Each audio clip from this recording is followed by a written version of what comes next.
Санаға батсам, сар өзөк қаптап сезімді, сан жылдар өткен сааттай жақын сезілді. Саматып мені, қай жақа қаттың көзіңді, сағындым сені, сағындым жаштық кезімді. Деп Ақын Станбеков жазғандай, уақыт деген зымырық құштыра. Емесе кече эле балалығым, боз бала бозой кезім, устарам миз жигит құрағымды эми гана баштан кечирип, чоң турмуштун чордонуна эми гана аралаша баштагандай туям өзүмдү. Өткөн өмүр өкүнтөт айла барбы, өкүнгөндөн же табар пайда барбы. Күлкү менен шат менен таң атырган, күлгүн жашый күлгүн жаш, жалын жашый жалын жаш. Кайда калды, кайда калды? Жылаң айлак суу кечкен сайда калды. Жылгалардан гүл терген жайда калды. Ишке тойбой бийлеп күн батырган, күлгүн жашай күлгүн жаш, Жалын жашай жалын жаш. кайда калдың, кайда калдың? Ишке тойбой бийлеп күн батырган, күлгүн жашай күлгүн жаш. Жалын жашай жалын жаш, кайда калдың, артта калдың?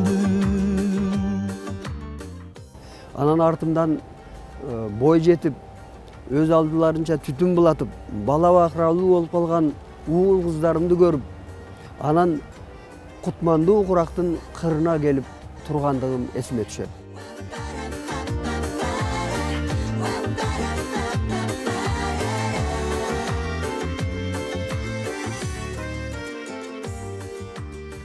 Анан ушул чыгармачылык иш менен, жөнөкөй өкмөттүк иш менен Борбор калаага мен тез келип турам. Себеби жаштык кезим, жанагы айткандай устарамыз жигит курагым дал ушул шаарда көпчүлүк убагын ушул жерде өткөрдүм. Ошондуктан келип дайыма мени шаар өзүнө тартып турат. Бул жерде ушул маданий очоктор болгон Сүрөт музейине, Тарых музейине, опера, балет театрына сөзсүз келип кабар алып кирип кетпесем көңүлүмдүн бир жери толбогондой болот да. Ошондуктан биздин шаарыбыз өзү сүйкүмдүү шаар. Дал ушулар менен келип өзүмдүн жаштык кезимди эстеп, жаштык кезге бир кайрылып, ошол кездеги шатыра шатман жүргөн жакшынакай курбу курдаштар баардыгын эстеп эсиме түшөт.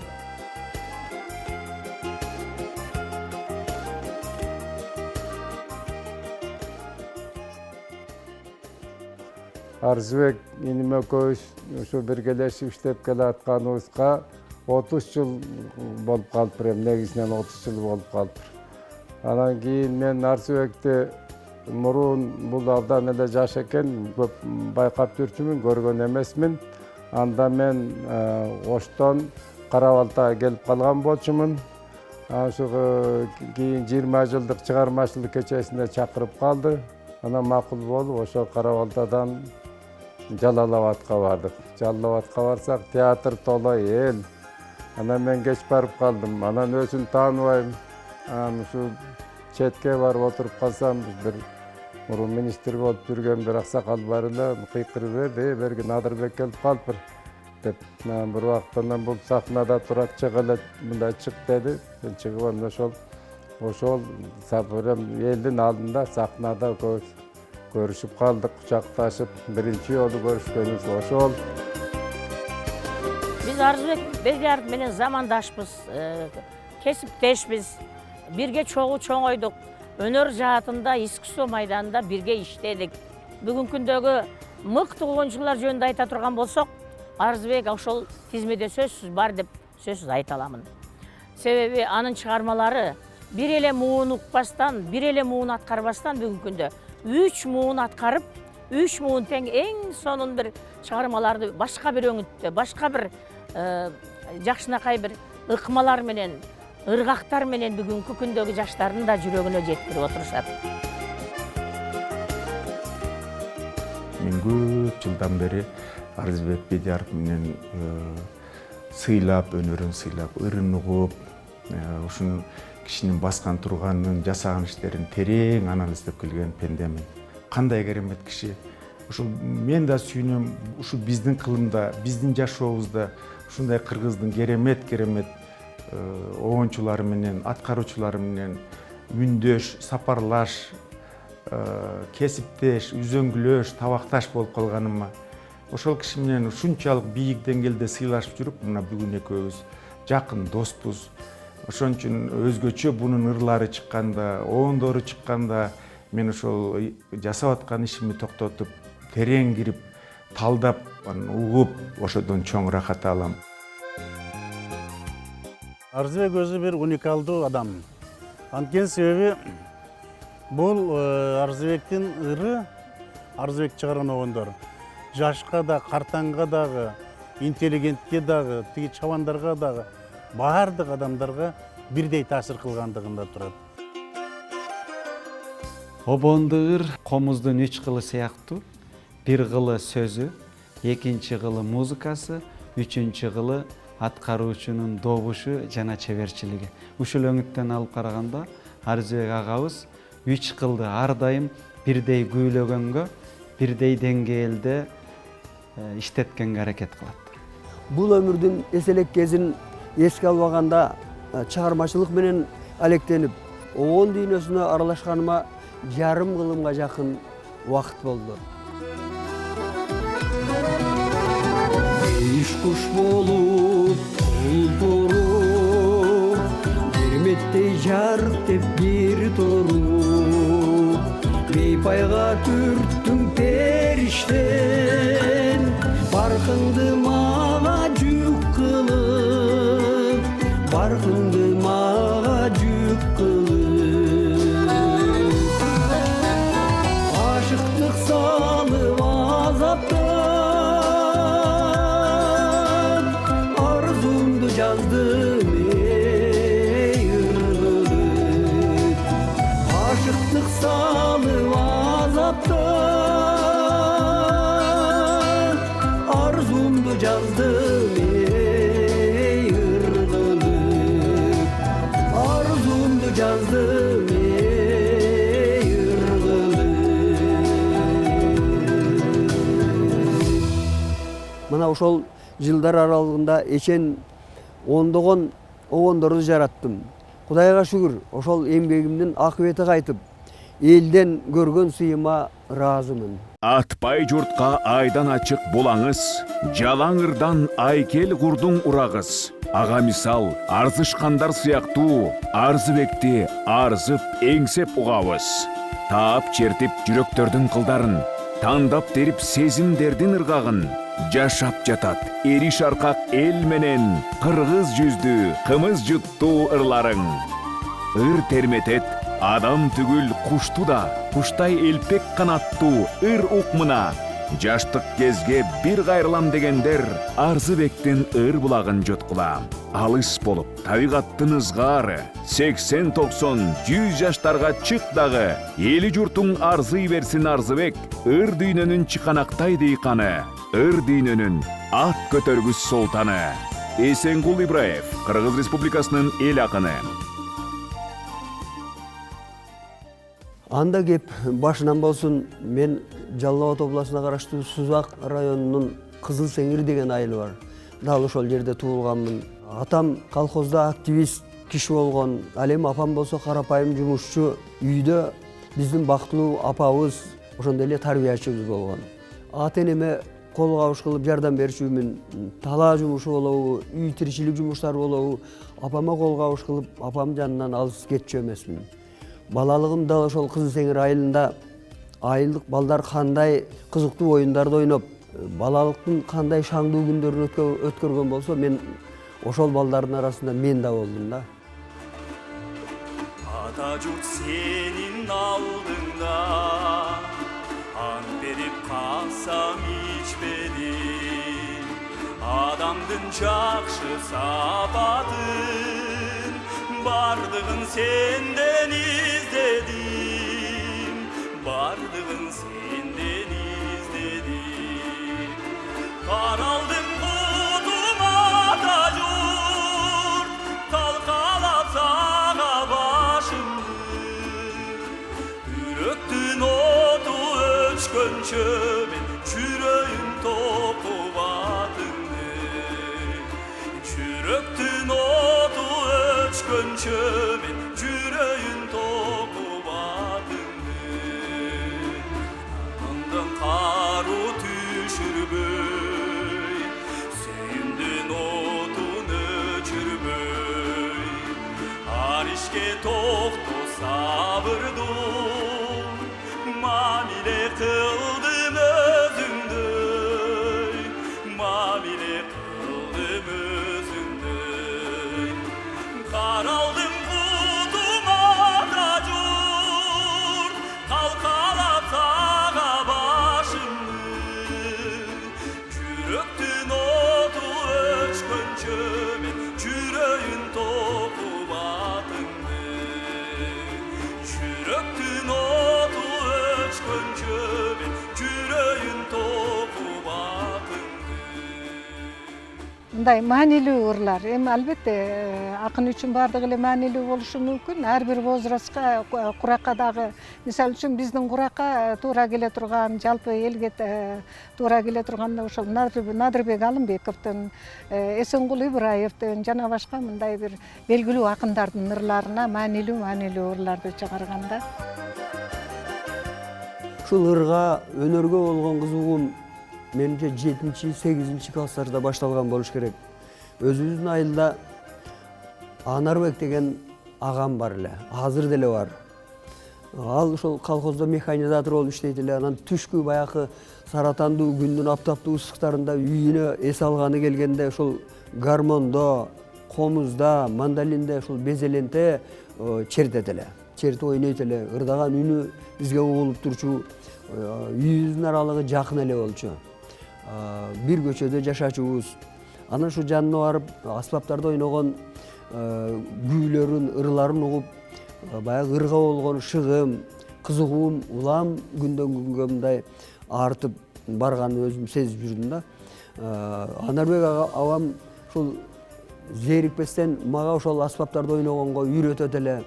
Ал кишинин музыкалык деле мындай билими жок эле киши болгон, өз алдынча эле үйрөнгөн киши болгон. Бирок ушул зерикпестен үйрөтүп, бир ошондой бир жакшы күндөрдү өткөрүп, балалыгым өткөн да.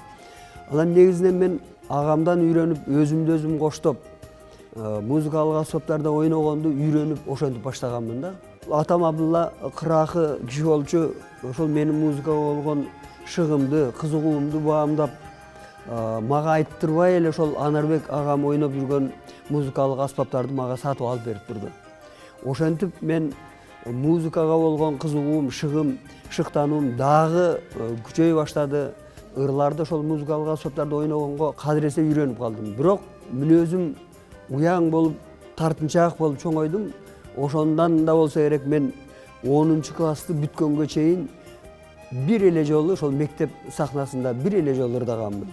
Ушул 7 класстарымда болсо керек, Абыл Касым деген досум экөөбүз бир ырдаганбыз да, мандолиндин коштоосунда. Бирок азыр кайсы ыр экени азыр мен эсимде жок. Мен мектепти бүтүп кеткенге чейин андай ырдаганымды деле, музыкалык аспаптарды ойной билгенимди ата-энем, анан өзүмдүн бир курбу теңдиш балдарымдан бир 5-6 эле бала билет эле. Кутман жер деген ырын. Өзгөчө мен мына сыртта илим кылам деп жүрүп, сыртта көп жүрүп калдым.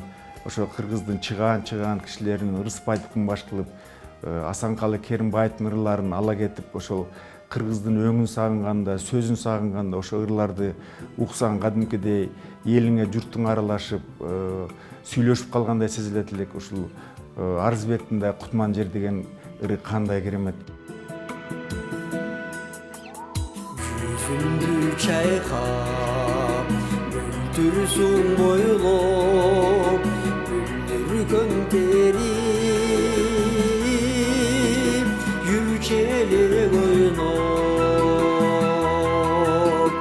Indi kan tamgan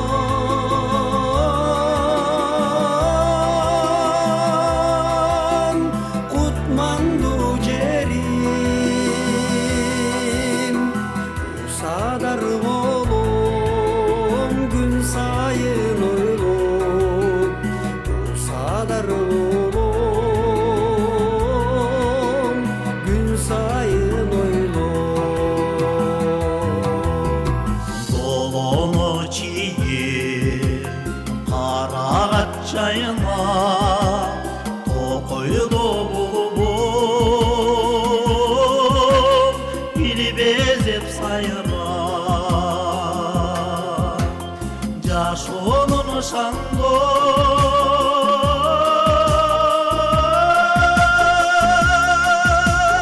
Muzasın çalıp Ürkümün beni turganı sıytarba Ürkümün beni turganı sıytarba Азыркы күндө мен өзүм ата болуп, чоң ата болуп турган чакта ушундай куракта туруп, ошол атамдын ишеничин, мага жасаган камкор мамилесин, аталык мамилесин мен аз болсо дагы ушул актадым деп ойлоп коем кээде. Алыска серпил кулачым, Аксарай кутум кубатым, Меримиң төгүп мен үчүн, Мекеним болуп турасың, Мекеним болуп турасың. Ата кем ачык асманым, Унутпайм берген батасын, Чындыкты тудай тутуткан, Эй чыккан күн сүргөн актаңым. Чындыкты тудай тутуткан, Эй чыккан күн сүргөн актаңым. Ата кем бүтпөс дастаным. Арзыбек аганын биринчи өзгөчөлүгү өзүнүн чыгармачылыгына өтө жоопкерчиликтүү мамиле жасайт, сөзгө өтө маани берет. Баягы жараса жарабаса дагы өзүмдүн улагыман теке салам дегендей, сөзүн дагы өзү жазып, музыкасын да өзү чыгарып, анан өзү аткарбайт. Бул киши ар дайым калеми төшөлгөн, дасыккан, профессионал, чоң акындар менен иштешет, ошол акындардын сөзүнө кайрылат. Мен бир да жолу Арзыбек аганын өзүнүн огондоруна арыдан бери кыска мөөнөттө текст жаза калып, чүргөй салып, чыгармасын жаратканын көргөн жокмун. Качан карабаңыз, ар дайым мыкты акындардын текстине кайрылат.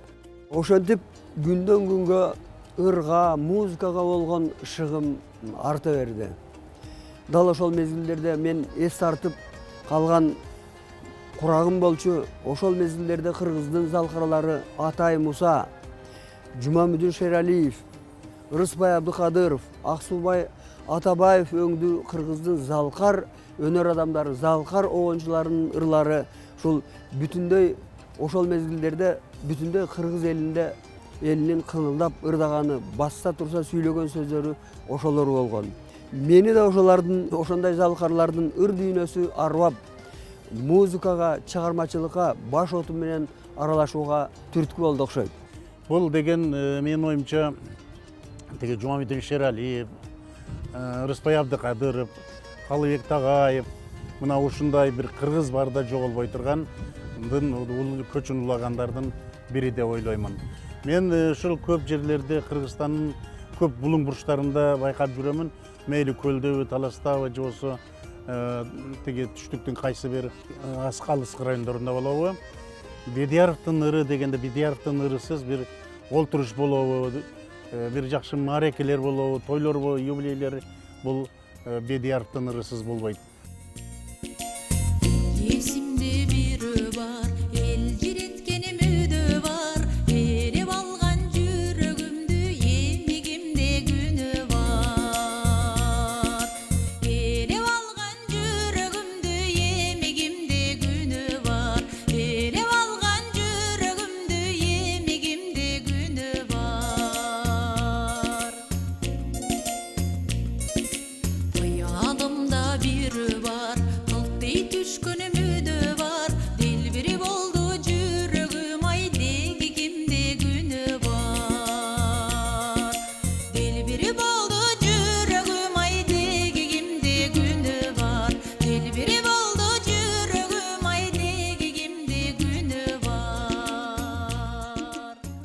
мен жүрөк менен жазсам, бул жүрөк менен обон чыгарат. Баары экөөбүздүн эле элге тартуу кылып атабыз.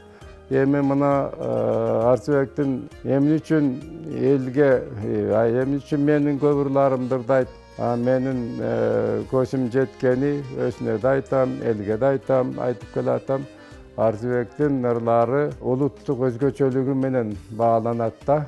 Мен мындайча айтканда кыргыз жыттуу, мен кыргыз жыттуу ырларды махабат ырларым ушу кыргыз жыттуу кылып жасам, Арзыбек болсо кыргыз жыттуу обондор чыгарат. Ушуну менен айырмаланат да.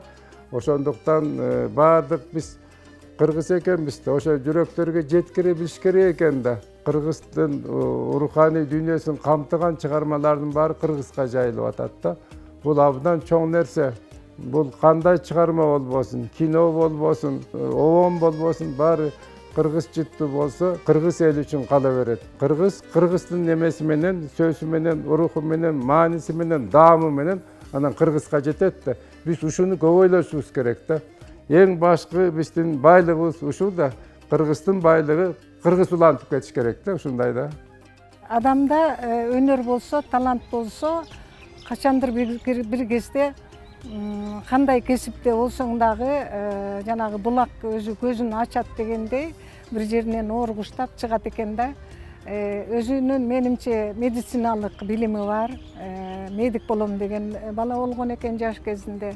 Анан ошол Алла Таала берген обон чыгаруу жөндөмдүүлүгүнө баш ийип, анан катар обондорду чыгарып, мен ойлойм, азыр ушул элдик эстрадалык өнөрпоздордун арасында өзүнүн мындай бир белгилүү орду бар да. Арзыбектин ырын укканда кандай көзүңө элестеп аралашып жүргөндөй болуп, өзүңчө бир башка чөйрөгө өтүп кетесиң. Менде да көп досторум бар, ошол обончулар. Анан кээ бирлеринин окшош музыкалары, ырлары окшошкондой сезиле берет.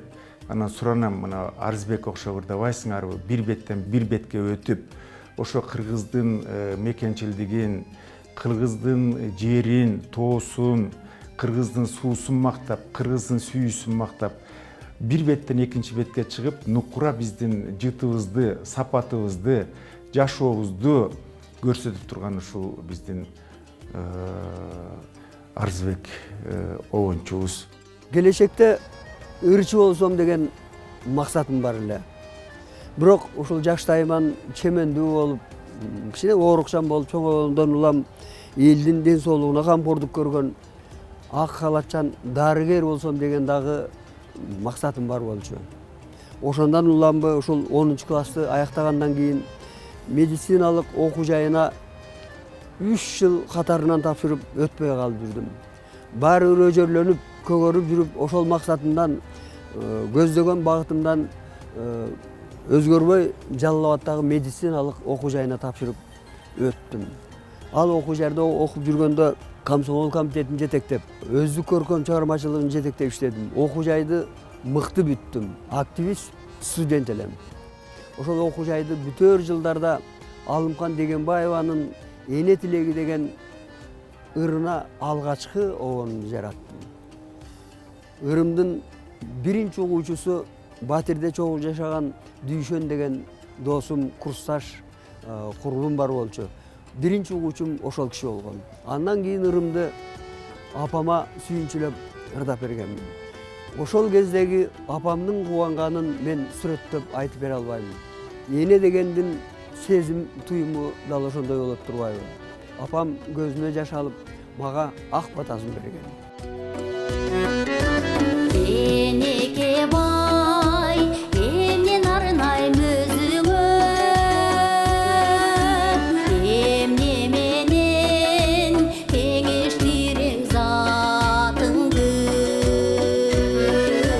Кыял минген жакшы жазып берсемби, кылымдарга өчүрбөгөн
киши эч качан чыгармачылыкка ат үстүнөн мамиле жасабайт.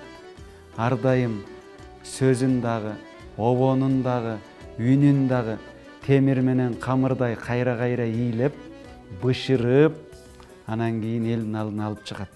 Эч качан шашпайт. Арыдан бери ара төрөлгөн баладай кылып, халтура кылып, элге жарыялабайт. Бул экинчи өзгөчөлүгү. Кайра уккан сайын уккан адамдын жүрөгүнөн орун алып, мына балдардын, жаштардын ушул Арзыбектин ырдап жаткан чыгармалары, аткарып жаткан обондору Арзыбектин мындан аркыдагы чыгармачылыгында чоң ийгиликтерди жараткан, жакшы жетишкендиктерди жараткан ийгиликтерди тартуулайт деп толук айтсак болот. Үчүнчү өзгөчөлүгү Арзыбек агабыздын обондору кыргыздын улуттук колорити менен оозанган.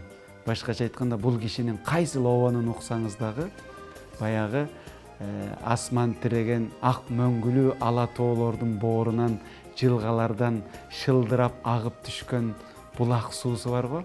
Жайдын күнү аптапта суусап, тилин катып турганда, жата калып ошол сууну шимирип ичкенде суусундугун канып, ушунчалык ыраазы болуп, бах чиркиндеп тамшанган сыяктуу, бул кишинин обондорун укканда менде ушундай сезимдер келет. Аябай кайра тажабай уга берем. Анан жөнөкөйлүгү менен, жугумдуулугу менен, угумдуулугу менен, көп полифониялуулугу менен ар бир угармандын катмарына сиңе берет. Жаш муун болобу, орто муун болобу, улуу муун болобу, аял болобу, эркек болобу, мындай түшүнбөй калдык. Бул обон менен эмнени айткысы келип атат деген суроо жаралбайт. Кимге угуссаңыз дагы бардыгы ушунчалык эргүү менен, ушунчалык кызыгуу менен угушат. Башкача айтканда, бул кишинин ырларын, обондорун уккан адамдын кулагынын кумары канып, кадимкидей чери жазылып, башкача дүйнөлөргө, башкача ааламдарга сүңгүгөндөй таасир калтырат да мага.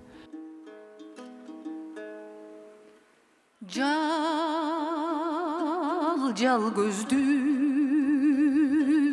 жапжаш элең анда сен, жаз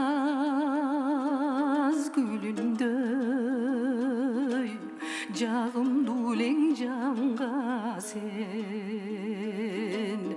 комуз элең калта кылып күйлөнгөн, чолпон элең балбал жанган таңда сен.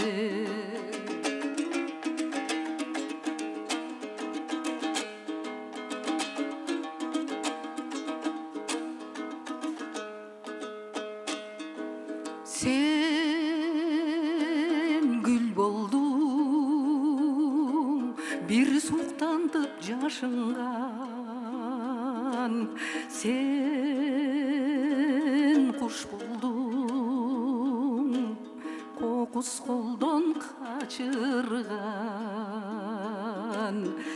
арамызды айлар жылдар бөлсө да, ашыктыгым ашынганы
Арзыкемдин бир эмгекчилдиги бар да.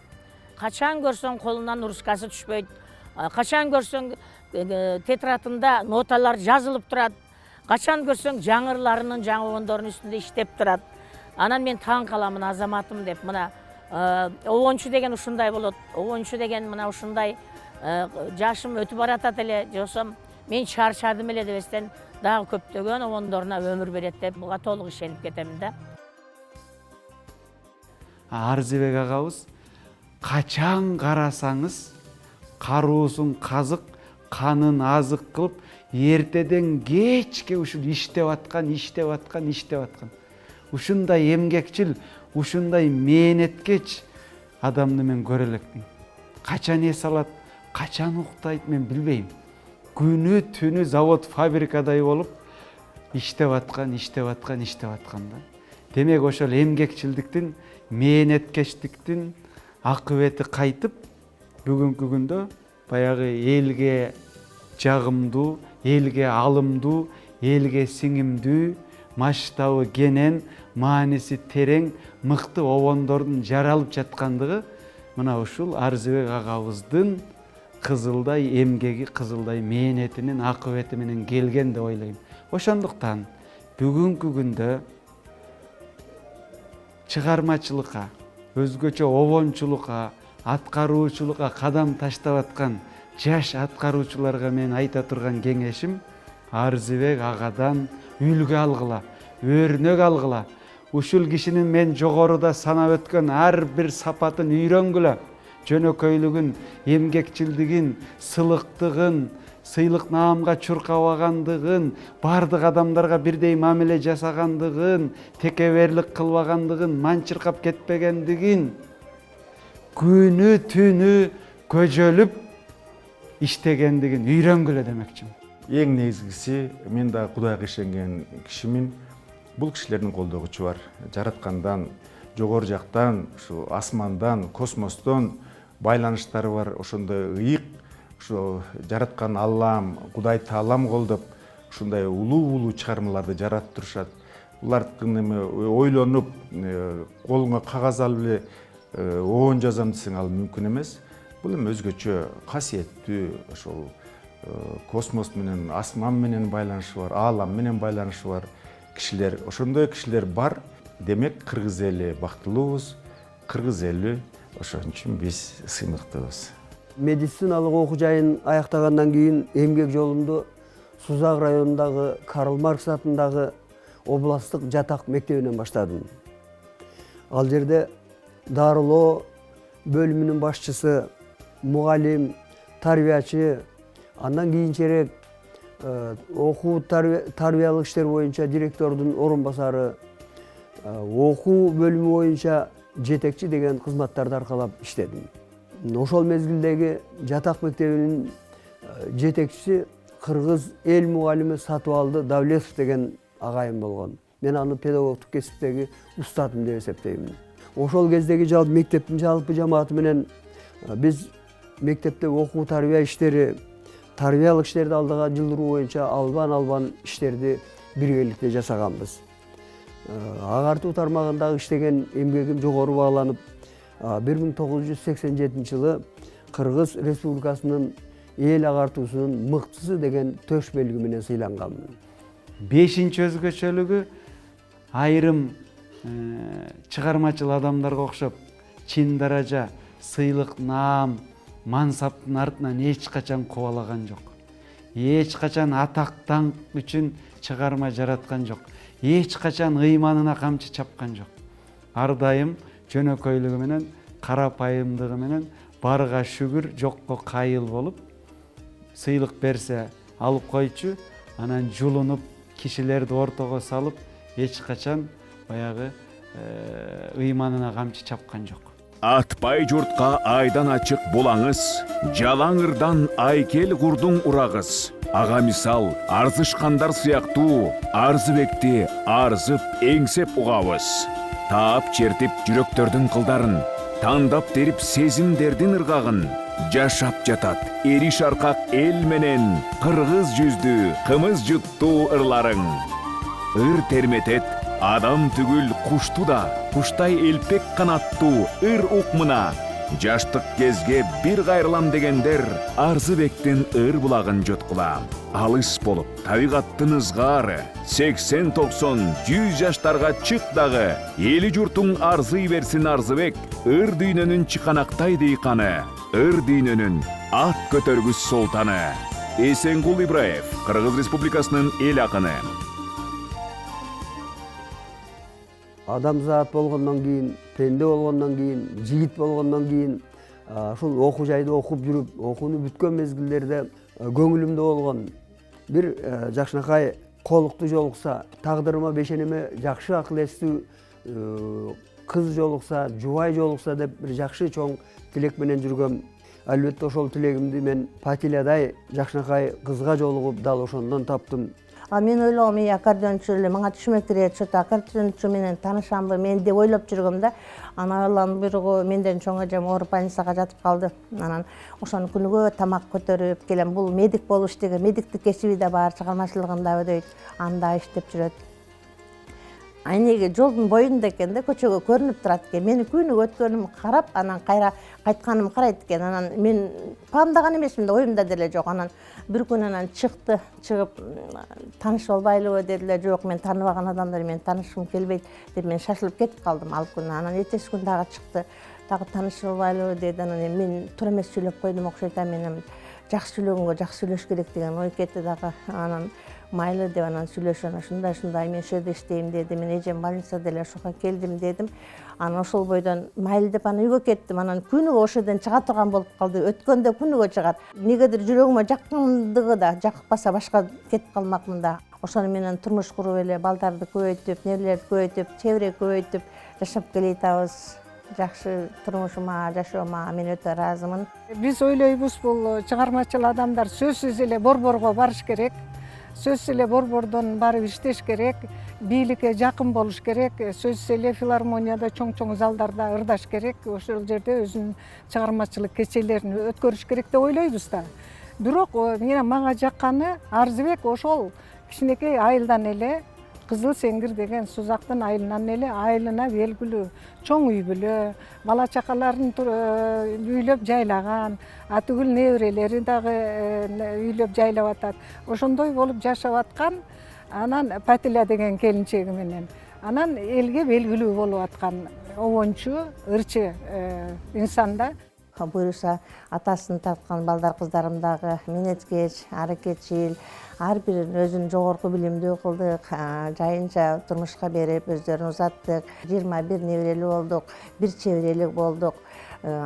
Камкор атабыз биздин балдарга деле, неберелерге деле бардыгына жакшы мамиледе, жакшы карап, көңүлүн алган өтө жакшы адам деп, инсан деп эсептеймин.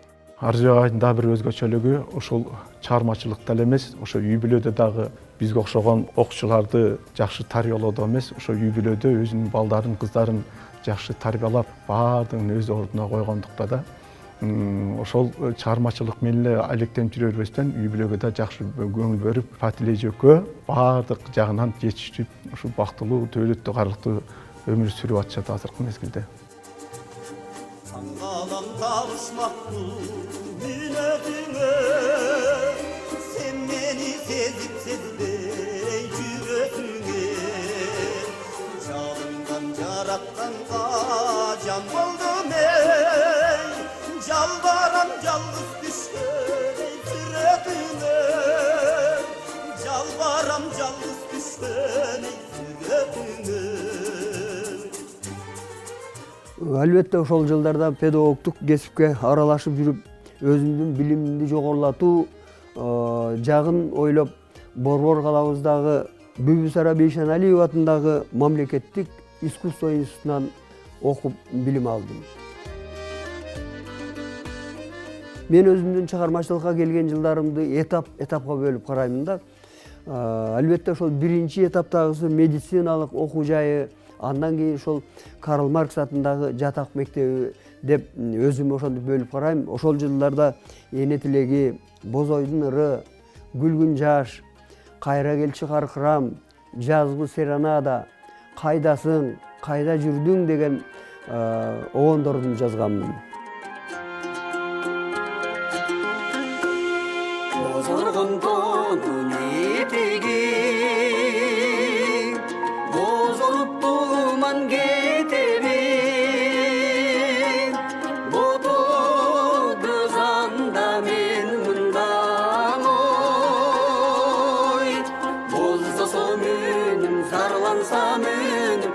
Suqtansam önüm жетеби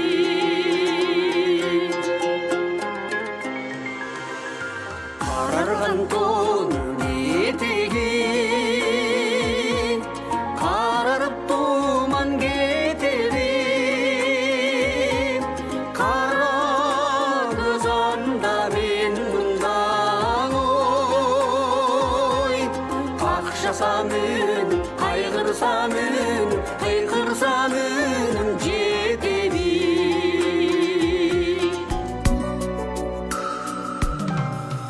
Сай бойында жетінсің Сұлу бір жігіт екенсің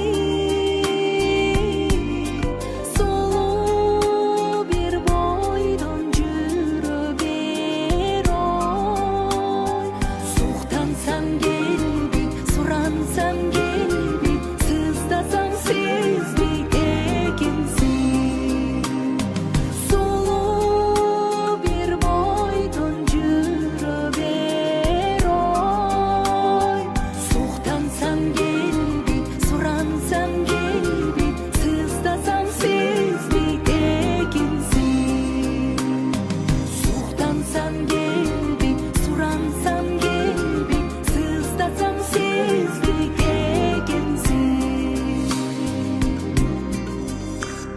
А бул кишинин дагы бир өтө чоң башкалар байкай бербеген өзгөчөлүгү баягы тойдун байдын кызына дегендей шаардын жашоосуна колдун шилтеп туруп анан кийин айылга барып өмүр бою айылда жашап элеттиктер менен мамыр жумур жуурулушуп ошол айылдык кыштактык адамдардын жашоосун турмушун тагдырын сезимин эмне менен дем алып эмне менен жашап эмне менен күн көрүп аткандарын өзүнүн жон териси менен сезип ар бир клеткасынан өткөрүп анан ошолордун мүдө максаттарына ылайыктап ошол адамдардын жан дүйнөсү кабыл ала турган айыл жыттанган элетти чагылдырган кыштактын картинасын алаканга салгандай колориттеги обондорду жаратып атпайбы мына ушунусу менен дагы өзгөчөлөнүп турат да ошон үчүн баягы бул кишинин обондорун укканда жайлоодо жүргөндөй тоонун башына чыккандай токой аралагандай жылганын боорундагы агып жаткан булактан суу ичкендей айылдагы баягы карапайым жөнөкөй таза пакиза адамдардын мамилесин көргөндөй ошолордун жашоосуна аралашкандай ошолордун турмушуна сүңгүп кирип кеткендей ошолор менен сүйлөшүп ошолор менен баарлашып ошолор менен маектешип чериңди жазгандай ушундай жыргайсың ушундай рахат аласың ушундай коргошундай балкыйсың ошол айыл адамдардын жашоо турмушун көрөсүң да уйлардын мөөрөгөнүн койлордун маараганын эчкилердин мекиренгенин улактардын секирип жүргөнүн аттардын баягы асфальт жолдо туягынан такасынан чак чук деген оркестрдикындай үн чыккандарын арабанын көчөдө кыйчылдап бараткандыгын айыл адамдардын баягы арабага чөп жүктөп алып ташып бараткандыгын же болбосо балдагын таянып алып өрдү көздөй чыгып бараткан бир ак сакалды көргөндөй айтор билбейм мен бул кишинин ырларын обондорун укканда өзүмдүн туулуп өскөн айылыма баргандай өзүмдүн балалыгыма саякат жасагандай өзүмдүн 30-40 жыл мурдакы жашоомду көргөндөй ушунчалык эргип ушунчалык балкып ушунчалык жыргайм да ушул тазалыгы тунуктугу баягы оригиналдуулугу менен өзгөчөлөнүп турат деп айтар элем обондору журтубуздун жүрөгүнө жакын себеби нукура элдик мүнөздөгү обондорду жазгандыгы менен башка обончулардан түп тамырынан өзгөчөлөнүп турат да себеби анын Арзыкем жазган ар бир обону хит болуп ар бир обону ар бир кыргыздын жүрөгүнөн орун таап келет албетте ошол обондорумду ошол кездеги райондук маданиятынын үйүндө эмгектенген өзүбүздүн айылда эмгектенип иштеп жүргөн кыз жигиттердин аткаруусунда кыргызга көрүнүктүү кыргызга белгилүү ырчылардын ошол көңүлүнө ошолордун баягы сезимине жеткен атап айтсак ошо Саламат Садыкова, Динара Акулова, Керим Турапов мына ушул өңдүү кыргыздын көрүнүктүү ырчылары ошол менин ырларымды жактырып өздөрүнүн репертуарына кабыл алышып, аны чоң профессионалдык топтордо иштеп чыгып бүтүндөй кыргызга жайылтты. Бүтүндөй кыргыз элине Арзыбек Бедияровдай оончу пайда болуптур, чыгармачылыкка оон дүйнөсүнө келиптир деген бир жакшынакай кепти мына ошолор таркатышкан. Күлгүн жаш деген ыры бар да. Ушул ырыны бир тиги 90-жылдары башталган деле. Мен анда Арзыбекти тааныбаймын. Ошондо автобуста болобу, башка жерде болобу, кандай нерсе болсо, ушуну кыңкылдап, ырдап жүргөн адамдар бар эле.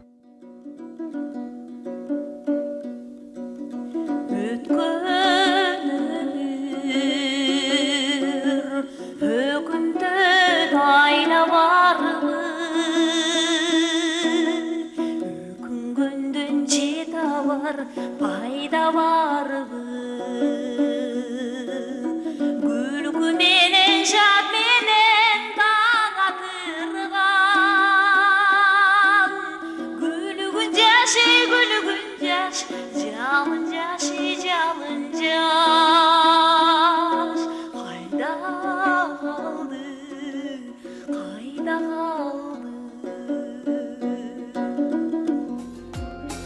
Жылаң айлап су кечкен жайда калды, жылгалардан гүл терген сайда калды. Кичке тойбой бибилеп күн батырган, гүлгүн жаш ай гүлгүн жаш, жалын жаш ey жалын жаш.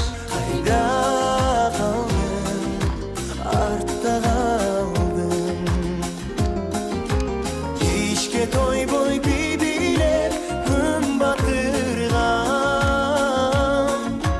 gülgün jaş ey gülgün jaş, jalın jaş ey jalın jaş.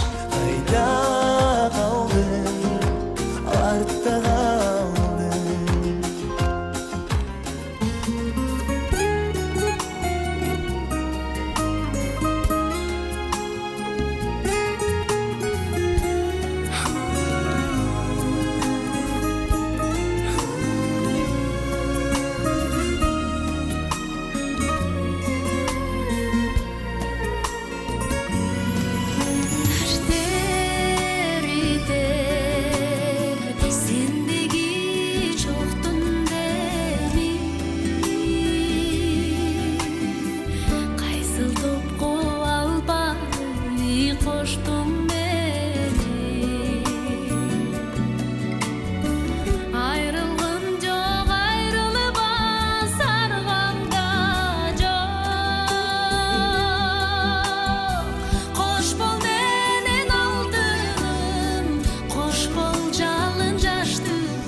Дал ошол ырлардын айланасында, менин чыгармачылыгымдын айланасында ошол мезгилде мугалим кыз жигиттерден, окуучулардан ошол менин чыгармачылыгыма, оонума кызыккан ошол жаштар, өспүрүмдөр пайда болду.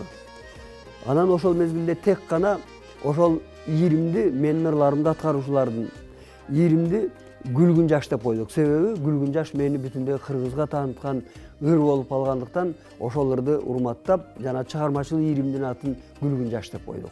Ошол ырчылардын, ырчы кыз жигиттердин катышуусу менен райондук, шаардык, областтык, республикалык кароо сынактарга катышып, ийгиликтерди жаратып жүрдүк. Арзыбек Бедияров жөнүндө билбеген кыргызстандыктар жок деп ойлойм.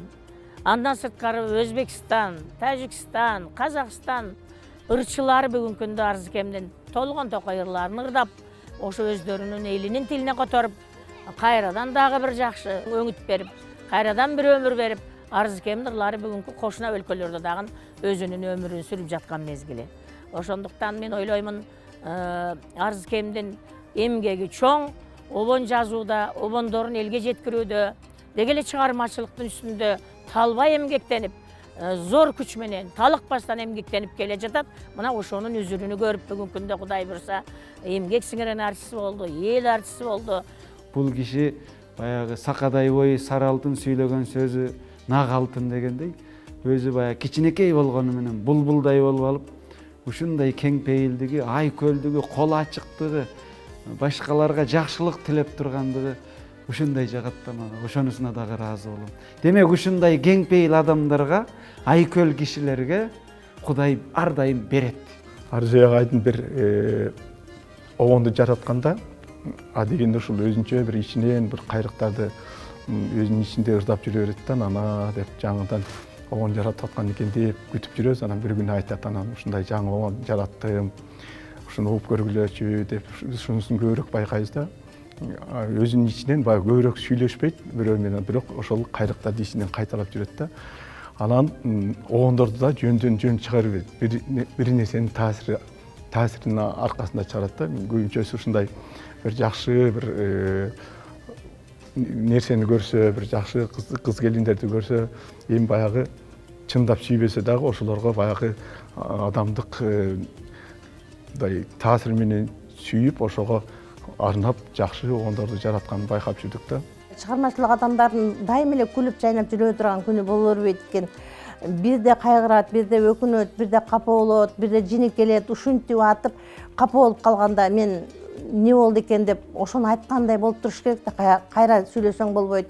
Аны кыйналып, анан менен урушкусу келип, кылган иштери жакпай, кыжалат болуп калат. Ошондо обон чыгат экен деген ой бир эле жолу болгон жок да. Бул буйруса 100 чакты обон чыгарса, 100 түрлүү өнөр менен, 100 түрлүү кыял менен чыгат экен. Чындыгында баягы талантты берет экен, бул талантында өзүнүн эмгегин баалаган инсан экен. Ошентип жакшы обондорду чыгарат. Анан ойлоп калам, балдарды дагы эшиктерди жапкыла, чыкпагыла, сүйлөбөгүлө, папаңар обон чыгарат да окшойт, сүйлөбөгүлө деп. Балдарым да акылдуу. Мама болуп туруп, биз сүйлөшпөй турайлычы, сиз айткандай болобучу. Ушунчалык балдарым. Ушуну менен 100 чакты, 100дөн ашык обон чыгарып келе жатабыз. Ар түрлүү кыялдар, ар түрлүү обондор менен бизди сүйүнтүп келе жатат. Ырлардын баары эле жагымдуу, өзүң ойлосоң. Катарлаш жүргөнүндө бардын сезбей, канатсыз каларымды неге эстебей, коштошуп койдум деле курган жаным.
Ошол жатак мектепте иштеп жүргөн мезгилдеримде Кыргыз Республикасында эмгек сиңирген журналист деген наамы бар белгилүү агам бар эле. Ал Абылкасым Малаев деген инсан эле. Ошол уулун үйлөп, айылда бир чоң той өрмөй болуп калды.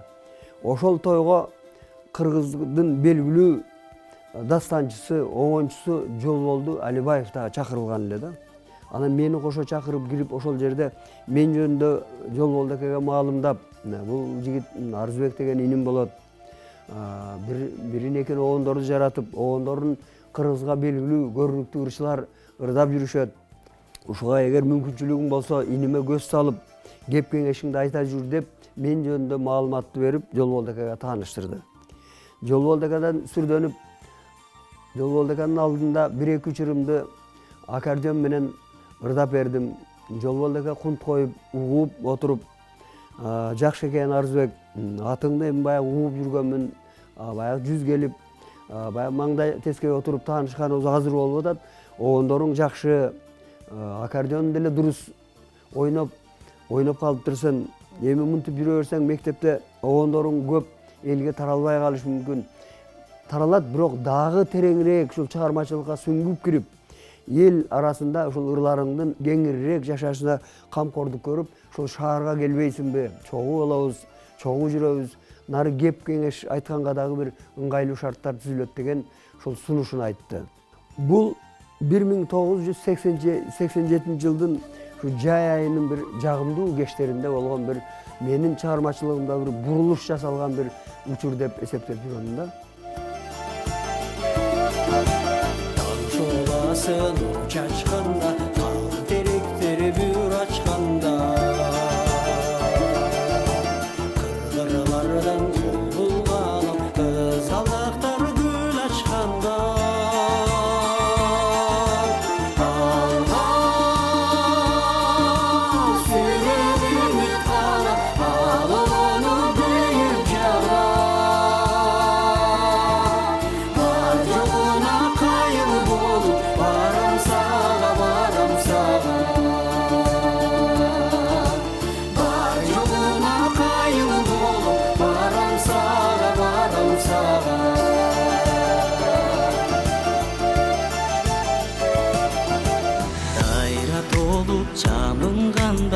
Darak joluk salınganda,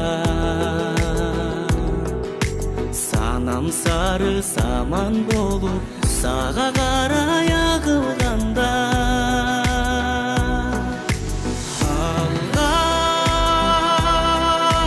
sürüm ümit kana, ağıl olup büyüp cana. Barcığına kayıl bolup baram sağa, baram sağa. Barcığına kayıl bolup baram sağa, baram sağa. Barcığına kayıl bolup baram sağa, jetim sağa.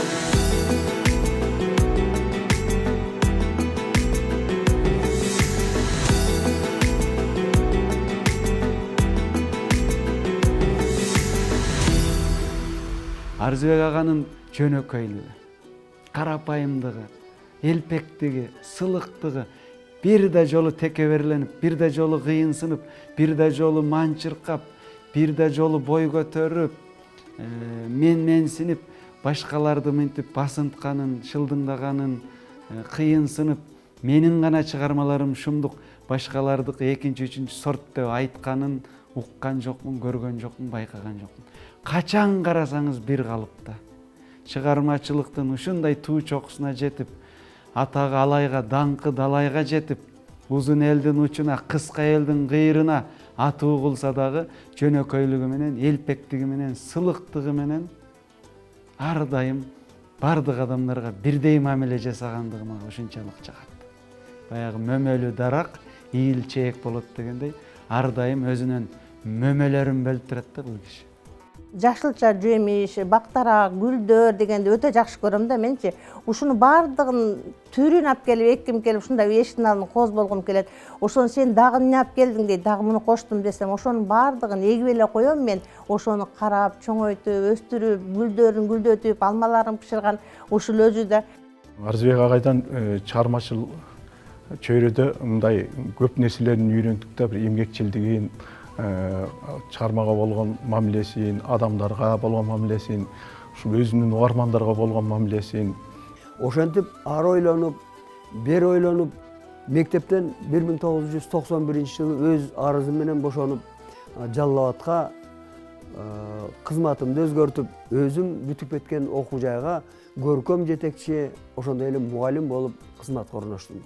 Ошол эле мезгилде балдар чыгармачылыгында балдарга музыка сабагынан сабак берип, музыкалык жактан тарбиялап, сабак берип иштеп баштадым.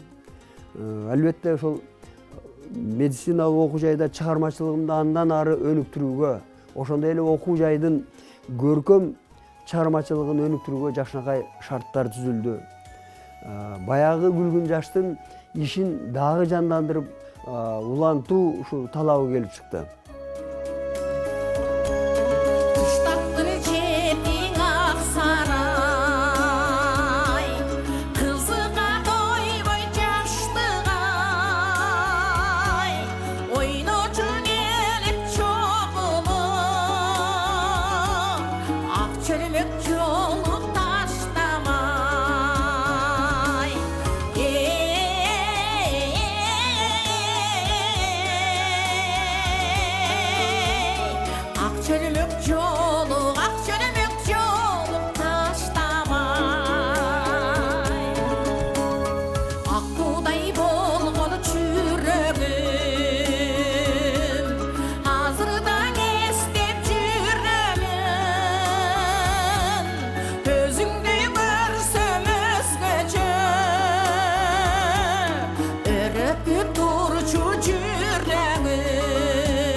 Ал эми Күлгүн жашты болсо заман талабына ылайык кылып, эстрадалык кылып, фольклордук кылып түзүү шарты пайда болду, түзүү идеялары пайда болду.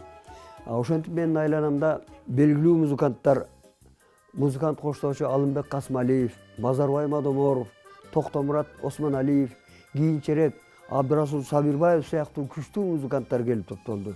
Ал эми ырчылардан болсо Эркайым Кочкорова, Нуркан Койшуманова, Алтынай Ишбаева, Шахра Талипова, Кутман Жолдошевтар, Гүлнара Өмүрзакова, Анара Шайымкула сыяктуу табиятынан күчтүү, жагымдуу үнү бар ырчылар ошол биздин Күлгүн жаш тобунун айланасына келип топтолуп, бири кетсе экинчиси келип, ошол өзүнүн улуунун учугун улап Күлгүн жаштын атагын алыска жеткирип, Күлгүн жаштын ысмын бүтүндөй кыргызга таанытып жүрүштү. Өнөр жаатымда талыкпай эмгектенди десем туура болот да, себеби качан көрсөң бир топту түзө коет, качан көрсөң бир фольклордук жакшы бир ырчыларды топтой коет. Мына ошо мыкты ырчыларга ырларын ырдатат, чыгармаларын ырдатат.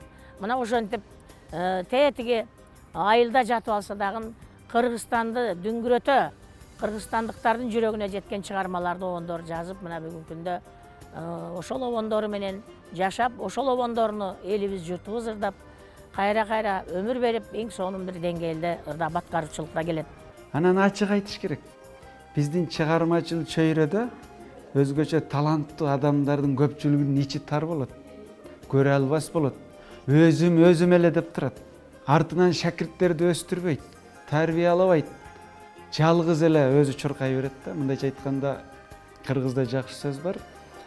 Жалгыз дарак ормон болбойт. Жалгыз кыш коргон болбойт.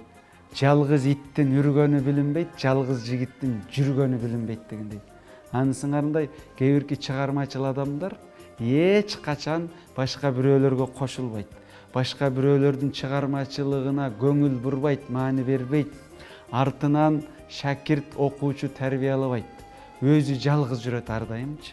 Арзыбек аганын дагы бир өзгөчөлүгү, башка бирөөлөрдүн ийгилигин көрсө, ушундай сүйүнөт, ушундай төбөсү көккө жетип, ошол кишинин ийгилигин өзүнүн ийгилигиндей кабыл алып, тим эле кудуңдап жаш баладай сүйүнүп, ошол кишинин колунан кысып, куттуктап, жылуу пикирин айтат. Анан кийин шакирттерин тарбиялайт, бирөөлөргө кеңештерин айтат. Бирөөлөр өссө экен, өнүксө экен, керек болсо менден ашып кетсе экен деген изги тилек менен жашаган өтө кең пейил ушундай көл адамда, ушундай айкөл кишиде мен ушуга таң калам. 95-жылдары Арзыбек агайдын жакшы чыгармалар оргуштап чыгып аткан мезгил болчу. Мен ошондо биринчи Арзыбек агайдын Кутмандуу жерим, ушундай беле бешене, көзүңдөгү керемет, ошондогу жаңган орт сыяктуу чыгармаларын жаңыдан мурдап баштаганда ошондо эл оозуна алынгамын.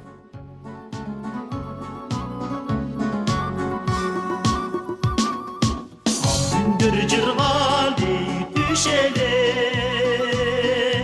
Anzudan bütbön eğişele Sezim gelgide gülönüp gülönüp Sendegen gögüley düzele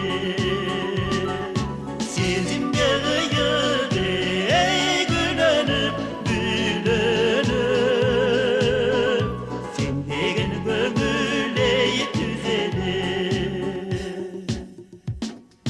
Öksügün boylu cilşele Böbürü uçkan ey kuşele Görgönüm yalnız ey sen bolup Bögülüdün dardı ey kuşele Görgönüm yalnız ey sen bolup Bögülüdün dardı ey kuşele Арзыбек агабыз баягы сөздү карап атканда, сөздү тандап атканда, анын жараткан акынынын, авторунун көз карашы менен өзүнүн көз карашынын дал келүүсүнө, өзүнүн ойлору менен анын ойлорунун бир линияда тургандыгына, жуурулушкандыгына, синтезделгендигине аябай маани берет да. А кээ бир кобончулар болот. Баягы өзүнүн ички сезими менен акындын сөз жараткан автордун ички сезими төп келбесе деле күчкө салып, мажбурлап, баягы эки бутун бир кончуна тыгып, обон жаратып салат да. Мойну башын, колун кайрып туруп, бүктөп туруп, бул киши андай жолго барбайт. Ар дайым аны мажбурлабаганга, анын колу бутун кайрыбаганга аракет кылат. Эркиндикти жакшы көрөт да, баягы капаска камабаганга, бүркүттүн, куштун, шумкардын өтө бийик жогорку деңгээлге учуп чыгып, шаңшып, канатын күүлөп, анан эркин учканга мүмкүнчүлүк жаратат. Эч качан азыр угармандар мамындай колориттеги музыкага ыктап баратышат. Угуучулар Батыштын, Европанын, башка өлкөлөрдүн музыкаларына жан тартып баратат. Мен ошолорго ылайыктайын. Мен тойго карап, маарекелерге карап, адамдардын кулк мүнөзүнө, талабына жараша жеңил желпи ошолор угуп, ошолор бийлей бере турган ырларды жаратайын деп, эч качан өзүнүн чыгармачылыгына кыянаттык жасабайт дагы. Баягы обончулук, аткаруучулук, жаратуучулук өнөргө келгендеги принциби кандай болсо, ошол принцибин сактап, азыркы күнгө чейин, 70 жашка чейин өзүнүн жолунда, өзүнүн багытында оңго солго бурулуп кетпестен бирдей калыпта келатат. Биз эми ошол өнөр канада жүргөндө ушу көп акын жазуучулар ушу китептерин белекке тапшырып, атайын обон чыгартканга китептерин, ырларын берип жүрүштү да. Мына ошонун ичинде мен баамда көбүнчөсү ушул Надырбек Алымбековдун чыгармалары көбүрөөк басым жасады да. Анткени Надырбек Алымбековдун чыгармалары ошол ырга, обонго өтө жакын, ылайыктуу чыгармалар болгондуктан ушу көбүрөөк кайрылып, анан кийин кээ бир акын жазуучулар ушу таарынып, мен сөздөрүмө обон чыгарбайсың деп жүргөн күндөрүндө байкадык. Арзыбек Бедияров деген ошо менин берде 16 оонум менен чыккан ошол эме дагы бир 20 эле анан анча мынчасы кирбей калган экен. Ошонун ичинде негизинен эле бул лирикалык ырлар бир айып, бир сырым, көзүмдөгү керемет, ошондогу жанган от билбей калып, сүйбейт деп жүрүсүңбү, ушундай беле пешене бирөө бар, кантейин корком ушактан. Мына ушунун баардыгы ошол Арзыбектин жүрөгү аркылуу өтүп элге жетип атат. Мен ошон демек мен бул Арзыбек кандай гана болбосун ошол менин ички сырымды баамдап, менин жүрөгүмдөн эмне бар экенин баамдап отуруп, анан ушунчалык ырларды чыгарган. Себеби ушунун баардыгы эл ырдап жүрөт. Эл ырдап жүрөт, бир ырдалбай калгандары жок. Арзыбек өзү да ырдайт, бирок көбүн башкалар ырдайт да. Мисалы Шакыра ырдайт. Көп ырларын булар Жалал Абадта ошол коңшу жашап, бири-бирин неме болгон үчүн Шакыра көбүн Шакыра ырдап жүрдү.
Gülgün Жаш тобу өзүнүн сахнасынан ондогон мыкты ырчыларды тарбиялап учуруп чыгарган топ катары.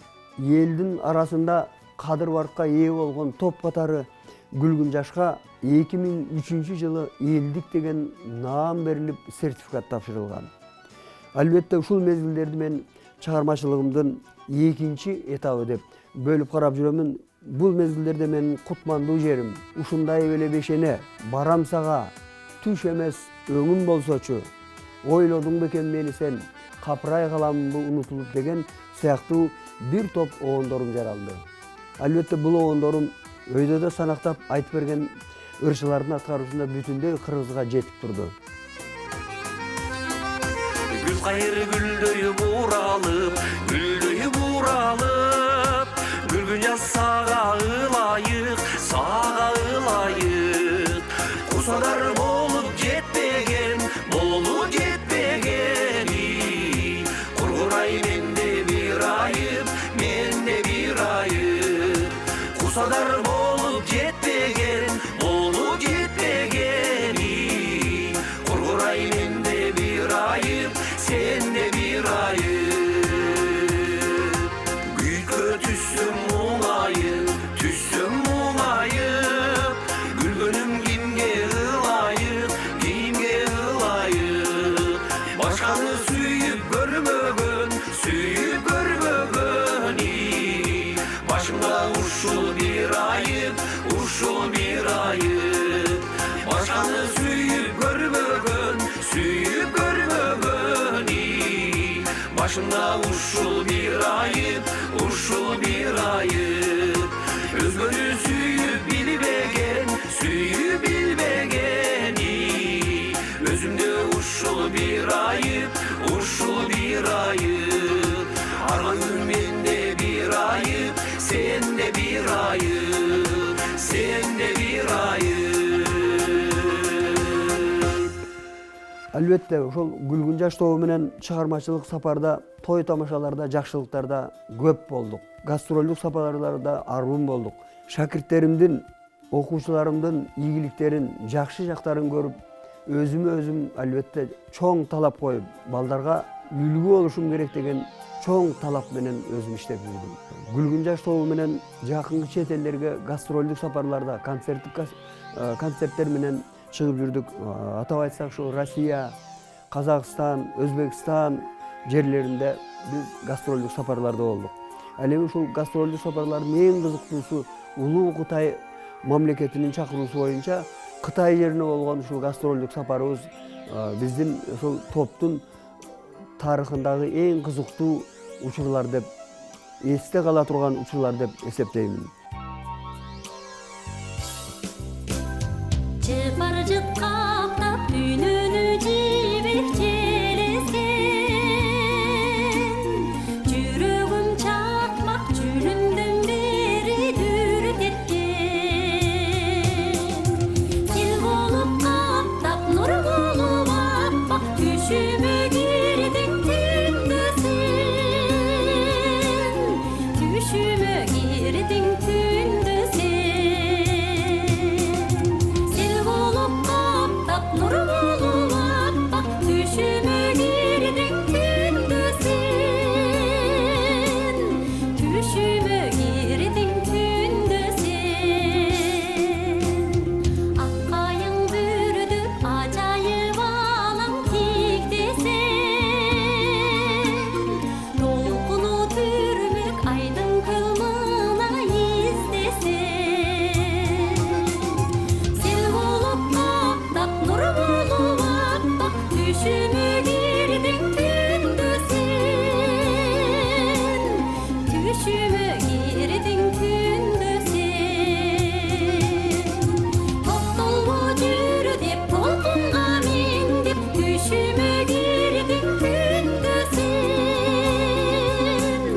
düşüme girdin tündü sen.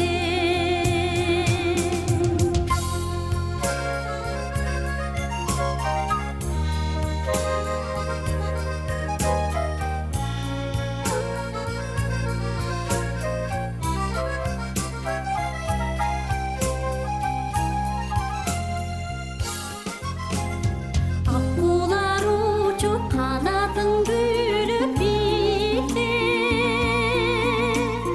көңүлдү уруп кайбирен жүргөн бийликпен. Көл болуп чалкып жып болуп аңкып түшүмө кирдиң түндө сен, түшүмө кирдиң түндө сен. Көл болуп чалкып жып болуп аңкып түшүмө кирдиң түндө сен, түшүмө кирдиң түндө сен. Көл болуп чалкып жып болуп аңкып түшүмө кирдиң түндө сен, түшүмө кирдиң түндө сен, түшүмө кирдиң түндө сен. Анан бир жакшы цикл болду, бир кытайлык кыргыз кызды жакшы көрүп калдым деген. Анан биз дайыма ошондой жанагы жашырын жаңгак абдан кызыктуу болот дегендей эле бир кызыгып калабыз да. Бул эмне менен бүтөт экен деп элечи. Сахнадан туруп алып мен Арзыгүлгө бардым, анан Арзыгүл келбей койду, анан таарындым, анан моолор чыкты, анан тигир чыкты дегендердин бул бардыгы мен оюмча бул сахналык түрүктөрдөн деп ойлоймун. Аны түптүз кабыл алган мүмкүн эмес. Арзыбек деген азыр бүгүнкү күндө бактаган, шактаган, небере чөбүрөлүү чоң бир империянын атасы, чоң атасы, тай атасы болуп атат. Ошон үчүн бул Арзыбектей болуп үй бүлөсүн сактап, чоң үй бүлөнү жетектеп, ошол уникум ырларды, обондорду чыгарып атат. Ушул жагынан дагы бир өтө кайталангыс адам деп ойлоймун. Таң алам табышмактуу мүнөзүңөр, сен мени сезип сезбей жүрөсүң. Жалынган жаратканга жамбылым эй, жалбарам жалгыз төшкөн сүрөтүңө, жалбарам жалгыз төшкөн сүрөтүңө. Жан кокшолору эмес ооруда, бир кызык сезим менин тордуда. Адамдай ортодо калкалаган урундум зар сананын эй жолуна урундум зар сананын эй жолуна. Ошентип ушу менин чыгармачылыгымда 3-этап башталды. Бул 3-этапта мен түшүмө кирдим күндө сен. Өмүрлөш болсоң каражан. Таарындым сага, жүрөгүң сенин таш белек. Бул ырлар сага белегим. Сыяктуу ондогон ырларым жаралды. Сыр айтып сырымы чечемби, сыздасам сага жетемби. Сымбатым менене келсем да, сырдашаң албай кетемби. Сымбатым менене келсем да, сырдашаң албай кетемби. Тағдырлар қачаны бириген, келбедин бүтсөм еңерем. Татына жигит өзүңө, тарылып қалдым бұл ерем. Татына жигит өзүңө, тарылып қалдым бұл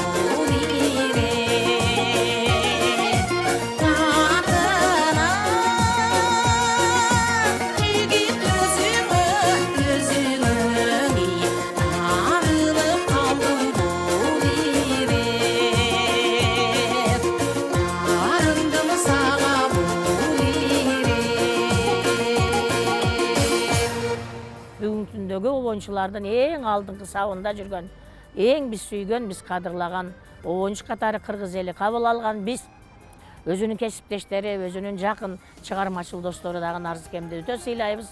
Обондорун угуп, ар дайым обондоруна баа берип келебиз. Ошондуктан кыргыз элине, кыргыз журтчулугуна кут келген, куш келген мыкты обондорду чыгарып келет. Мен ойлойм, мындан ары дагы мындай сонун обондорду чыгарып, элге, журтка тартуулай бермекчи. Көп жакшы ырларды жазды, көп жакшы обондорду жазды. Өзү да ырдап жүрөт. Ошол биздин бактыбызга дайыма биз менен чогуу болуп, дагы ошол элди, журтту суктанткан жакшынакай обондорду чыгарып, баарыбызды сүйүнтүп, ошол биздин арабызда болсун, Кудайым жолун ачып, ден соолугун бекем кылып, кыргыз элине, кыргыз жерин даңктап, бийиктеп, ырдап, башка элдерге таанытып, сак саламат жүрсүн. Көңілің көпті сүйсе да, бір сені сүйді бір жүректің, жүз жылы жашайт кемінде да, жүзіңден шолам бір өпкін. Адамдан секет шыға бей, сезімді сенче бозғоғын, тағеме мына ынандым ма, таридені неге боздоғын. Адамдан секет шыға бей, сезімді сенче бозғоғын, тағеме мына ынандым ма, таридені неге боздоғын.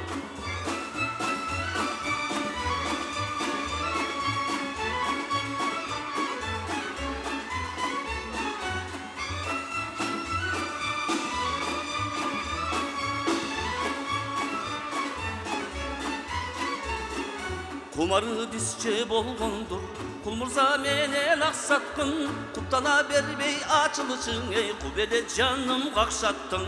Gülgün biri teygen jerilerge, gün çıqabı yerikemay, Büyük biri getmeyi bolduk qoğa, gün çıqabı yerikemay. Gülgün biri teygen jerilerge, gün çıqabı yerikemay, Büyük biri getmeyi bolduk qoğa, gün çıqabı yerikemay. Чыгармачылыктын түйшүктүү өр жолунда эмгектенип иштеп келатам. Кудайга шүгүр, эмгегим бааланып, эл баалап, өкмөт баалап дегендей 1999 жылы Кыргыз Республикасынын эмгек сиңирген артисти. Ал эми 2006 жылы Кыргыз Республикасынын эл артисти наамдарына татыктуу болдум. Эл артист деген наамын алганда өтө кубанып, өтө сүйүнүп, мен кандай жакшы обондорумду баалап аткан элиме ыраазымын. элиме ушу эл аман болсун, эл бар жерде бардык жакшылыктарды көрөт экенмин, элим ыраазы болсун, кыргыз элим атынан ыраазычылыгын берем деп ушунчалык мен чыгармачылыкты баалаган адамдарга, баалаган инсандарга өтө ыраазымын деп ушунчалык чыгармачылыкта иштегениге өзү ыраазы болуп, ушунчалык жакшы ой менен ыраазы болду да. Арызбекке убагында албетте эмгек сиңирген артист дагы, убагында эл артист да берилди да. Менин оюмча бул эң туура. Бул кандай наамдарды албасын, кандай көккө баш жетпесин, Арызбек Бидияров баягы мурда мынан 50 жыл мурда, 30 жыл мурда кандай болсо азырда ошондой. Бирок абдан өзүн билген, сактаган өзүнү, жанагы бир жаман сөздөргө илешпеген, өзүнүн абдан бир жакшы касиеттери менен менин оюмча элдин арасында калды. Сагынып көнүм суз болуп, санага калсам туш болуп, заматта сага жетсем дейм, сакындап учкан куш болуп, сакындап учкан, закымдап учкан куш болуп. Далайым ташкан чагында, таңшы сабылыр багында, сезүүгө бирге жыргалды. Сен болсоң деймин жанымда, сен болсоң деймин, сен болсоң деймин жанымда. Эми мен өзүмдүн өнөктөштөрүм, зөңгүлөш үлпөттөрүм жөнүндө айтпасам, оюмдун орду толбостур. Себеби мени жеңиштүү бийиктикке, жеңиштүү чокуга ошолор жеткиришти. Алар ошол менин ырларымды ырдап жүргөн белгилүү ырчылар, өрүмдү шөкөттөп, көркөмдөп, аранжовкасын жазган аранжовщиктер. Ушулардын баардыгына мен терең ыраазычылыгымды билдиремин. Албетте обондун өмүрүнүн узун болуш үчүн бирин-бири толуктап турган жакшынакай сөз керек, жакшынакай ыр керек. Мен ушул чыгармачылыгым башталгандан бери кыргызга белгилүү, көрүнүктүү кыргыздын залкар акындары менен иштешип келатамын. Ошол айтсак, Сооронбай Жусуев, Эсенгул Ибраев, Надырбек Алымбеков, Абды Сатаров сыяктуу көрүнүктүү акындар. Ошондой эле Азада Бегимкулова, Бурулкан Каракулова, Айжан Мамасадыкова, Самидин Стамбеков, Садыралы Абдыкеримов, Сабыржан Жолдошев өңдүү акындар менен иштешип келатам. Албетте бул акындарыма дагы мен терең ыраазычылык билдирип кетүүнү туура көрүп турамын. Арызбекте жигиттерибиз да көп болсун. Кыргыз элинин уучу эч убакта бош болгон эмес. Мындан кийин дагы ушундай чыгаан аткаруучулар, чыгаан обончулар чыга берет биздин элибизден. Ушундай обончулар, ушундай таза, жөнөкөй пенделер арабызда көп болсун. Ошолор менен катар эле менин ырларымды ушул элге жеткирүүдө, элге жайылтууда, чыгармачылыгым жөнүндө элге маалымат берип турууда, жалпы телевидение, радио болсо ырларым кыргыздын булуң бурчтарына толук жетпей калышы мүмкүн эле. Арызбек деген ысым толук жетпей калышы мүмкүн болчу. Ошондуктан ушул азыркы учурдан мүмкүнчүлүктөн пайдаланып, жалпы теле, радио кызматкерлерине дагы терең ыраазычылыгымды билдиремин. Арызбекеме узак өмүр каалаймын, бекем ден соолук каалаймын, чыгармачылык ийгиликтерди каалаймын. Ылайым мындан аркыдагы өмүр башатыңызда эч качан чарчабай, чалыкпай, көптөгөн ырларды жазып, көптөгөн обондорду жазып, азыркы өсүп келе жаткан муундарга дагы сонун чыгармаларыңызды тартуулайсыз деп толук ишенемин. Мен маданият майданынын, обон дүйнөсүнүн жоокеримин. Албетте мыйзам ченемдүү көрүнүш жоокердин артында бекем тыл болуш керек. Менин артында дал ошондой бекем, ишеничтүү, туруктуу тылым бар. Ошол тылдын башчысы, жетекчиси Пателядай жубайым бар. Албетте баягы ошол экөөбүз баш кошуп, турмуш куруп жашагандан бери жарым кылымга жакын убакыт болду. Ошол аралыктарда 4 уул, 2 кыздуу болдук.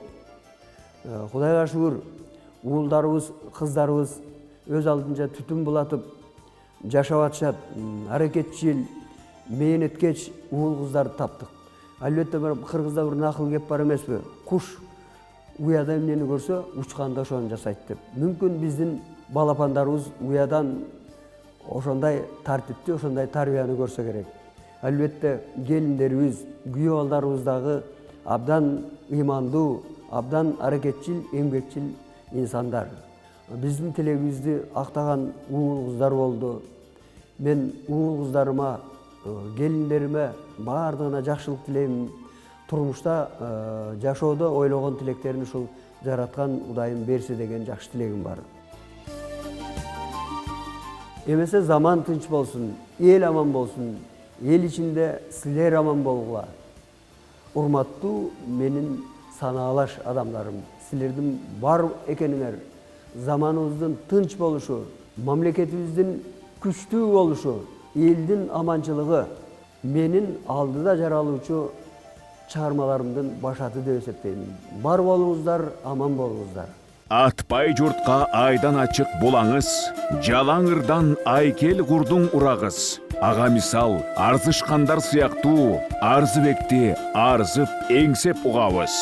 Таап чертип жүрөктөрдүн кылдарын, тандап терип сезимдердин ыргагын. Жашап жатат эри шаркак эл менен, кыргыз жүздүү, кымыз жуттуу ырларың. Ыр терметет, адам түгүл кушту да, куштай элпек канаттуу ыр укмуна. Жаштык кезге бир кайрылам дегендер, Арзыбектин ыр булагын жоткула. Алыс болуп, табигаттын ызгаары, 80-90, 100 жаштарга чык дагы, эли журтуң арзый берсин Арзыбек, ыр дүйнөнүн чыканактай дыйканы, ыр дүйнөнүн ат көтөргүс султаны. Эсенгул Ибраев, Кыргыз Республикасынын эл акыны.